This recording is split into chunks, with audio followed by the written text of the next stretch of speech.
রাজশাহী বিশ্ববিদ্যালয়ের শিক্ষার্থীর সঙ্গে পদ্মা এক্সপ্রেস ট্রেনের টিটির হাতাহাতির ঘটনায় রেল লাইন অবরোধ করে বিক্ষোভ করেছে রাবির শিক্ষার্থীরা। রশিদ ছাড়া যাত্রীদের কাছ থেকে টাকা আদায়ের প্রতিবাদ করার বিশ্ববিদ্যালয়ের এক ছাত্রকে মারধরের অভিযোগ উঠেছে টিটিদের বিরুদ্ধে। এর প্রতিবাদে আজ সকালে ক্যাম্পাস সংলগ্ন এলাকায় রেল লাইন অবরোধ করে শিক্ষার্থীরা।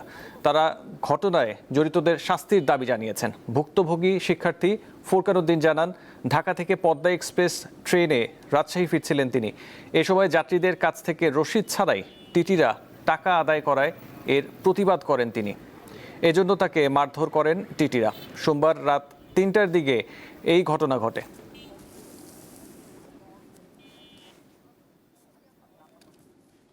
এই বিষয়ে আরো জানাতে রাজশাহী থেকে যুক্ত হয়েছেন সহকর্মী ইউসুফ আদনান। কথা বলবো তার সাথে।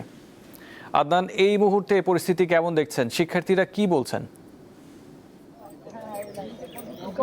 আসিফ, আমরা এই মুহূর্তে রয়েছি রাজশাহী বিশ্ববিদ্যালয়ের যে চারুকলা অনুষদ রয়েছে তার পাশে যে রেল লাইন, এই রেল লাইনে আমরা অবস্থান করছি। দিবাগত রাতে এক রাজশাহী বিশ্ববিদ্যালয়ের আইন বিভাগের এক শিক্ষার্থী ফুরকান উদ্দিন, তিনি ঢাকা থেকে রাজশাহী আসছিলেন। এই সময় তিনি তার চোখের সামনে দেখেন যে কয়েকজন টিটি অবৈধভাবে টাকা নিচ্ছেন এবং রসিদ দিচ্ছেন না।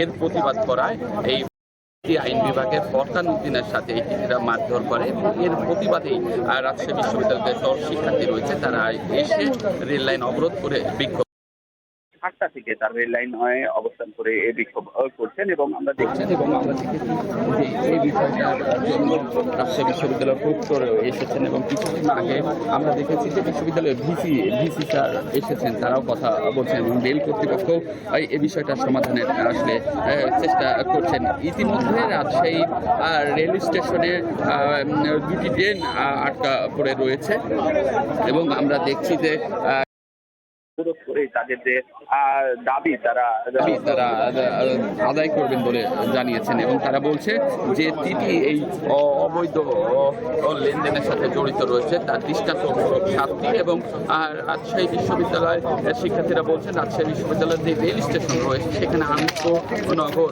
ইন্টারসিটি ট্রেনগুলো যাতে স্টপিং দেওয়া হয় সেই দাবিও আসলে তুলছেন এবং শিক্ষার্থী বলছেন তাদের দাবি আদায় না হওয়া পর্যন্ত অভিযুক্ত টিটির বিরুদ্ধে ব্যবস্থা গ্রহণ না করা পর্যন্ত তারা তাদের যে আন্দোলন তা চালিয়ে যাবেন এবং রেল অবরোধ থাকবে। আসলে এই ছিল আমার কাছে রাজশাহী থেকে সর্বশেষ খবর। জি ইউসুফ আদনান, আপনাকে ধন্যবাদ।